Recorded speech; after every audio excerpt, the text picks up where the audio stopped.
કોઈ એક જણે નાની મોટી ભૂલ કરી તો ખૂબ ભણેલા પોતાની જાતને કહેતા અનેક ડિગ્રીઓ જેની પાસે હોય પરંતુ ડિગ્રી જોડે જોડે સમાજનું સંસ્કાર જેને ના મળ્યું હોય એવા અનેક લોકો તમારી કચેરી આવશે, અનેક લોકો તમારા પટ્ટા ઉતારી લેવાની બી વાત કરશે, અનેક લોકો તમારી નોકરીઓમાંથી બી નિકાલ લેવાની વાત કરશે.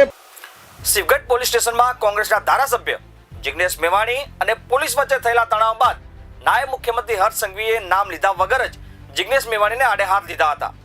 જિગ્નેશ મેવાણીને આડે હાથ લેતા નામ લીધા વગર હર્ષ સંઘવીએ કહ્યું કે કેટલાક લોકો સરકારી કચેરીઓમાં આવીને ગેરજવાબદાર રીતે દબાણ સર્જવાનો પ્રયાસ કરે છે. આવા લોકોના આવા વર્તનથી અધિકારીઓ ડરવાની જરૂર નથી. શું છે સમગ્ર વિગત? આવો વિગતવાર જોઈએ. નમસ્કાર, હું છું જયદેવસિંહ વાઘેલા. આપ જોઈ રહ્યા છો વીઆર લાઈવ ન્યૂઝ. રાજ્યના નાયબ મુખ્યમંત્રી અને ગૃહ રાજ્યમંત્રી હર્ષ સંઘવીએ નામ લીધા વગર જ કોંગ્રેસના ધારાસભ્ય જિગ્નેશ મેવાણી પર કરેલા આક્ષેપોના ચર્ચાનો વિષય બન્યો છે. થરાદના શિવગઢ પોલીસ મથકે બનેલી ઘટનાને લઈને હર્ષ સંઘવીએ કડક શબ્દોમાં પ્રતિક્રિયા આપી છે. શિવગઢ પોલીસ સ્ટેશનમાં જિગ્નેશ મેવાણી અને પોલીસ વચ્ચેના થયા તણાવ બાદ હર્ષ સંઘવીએ તંત્રને સંદેશો આપતા જણાવ્યું કે કેટલાક લોકો સરકારી કચેરીઓમાં આવીને ગેરજવાબદાર રીતે દબાણ સર્જવાનો પ્રયાસ કરે છે. સોશિયલ મીડિયાના યુગમાં એક વ્યક્તિની ભૂલના કારણે સમગ્ર તંત્રને આક્ષેપો સહન કરવા પડે છે. કેટલાક લોકો સોશિયલ મીડિયામાં ચમકવા માંગતા લોકો કચેરીમાં આવીને હોબાળો મચાવવાનો પ્રયત્ન કરે છે. ખૂબ ભણેલા હોવાથી અથવા અનેક ડિગ્રી ધરાવવાથી સંસ્કાર આવે તેવું જરૂરી નથી. કોઈ ઓફિસમાં આવીને અધિકારીઓને નોકરીમાંથી કાઢી મૂકવાની ધમકી આપે તે જરાય સ્વીકાર્ય નથી. ગૃહ રાજ્યમંત્રીએ તંત્રને હિંમત આપતા જણાવ્યું કે આવા વર્તનથી અધિકારીઓને ડરવાની જરૂર નથી. હર્ષ સંઘવીએ વધુમાં કહ્યું કે તમે સારું કામ કરશો તો આવા લોકો તમારા વિરુદ્ધ આવશે જ. જનપ્રતિનિધિઓ પણ આવી શકશે, પ્રશ્નો પણ ઉઠાવશે, પરંતુ તમારે નિડર રહીને કામ કરવાનું છે.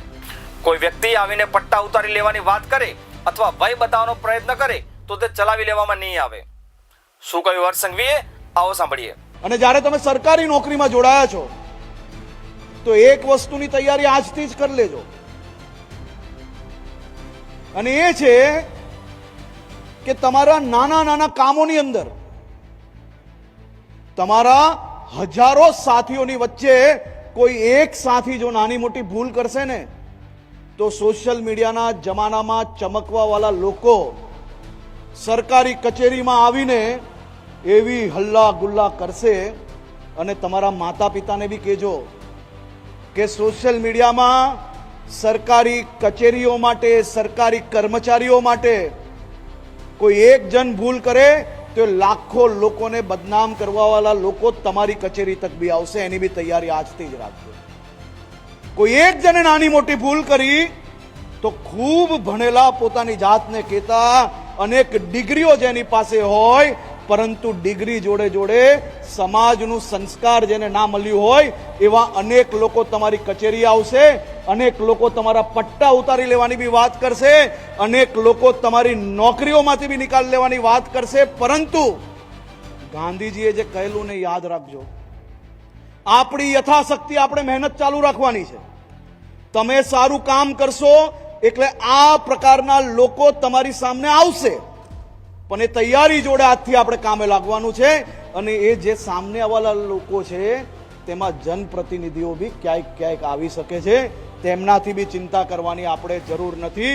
હિંમતથી સમાજ માટે વધુમાં વધુ જે કામ થાય તે કામગીરી કરવાની દિશામાં તમે સૌ લોકો આજથી મક્કમતાથી આગળ વધવાનો વિચાર જોડે કામગીરીને શરૂઆત કરજો, એવી જ હું આપને શુભકામનાઓ આપવા માંગુ છું.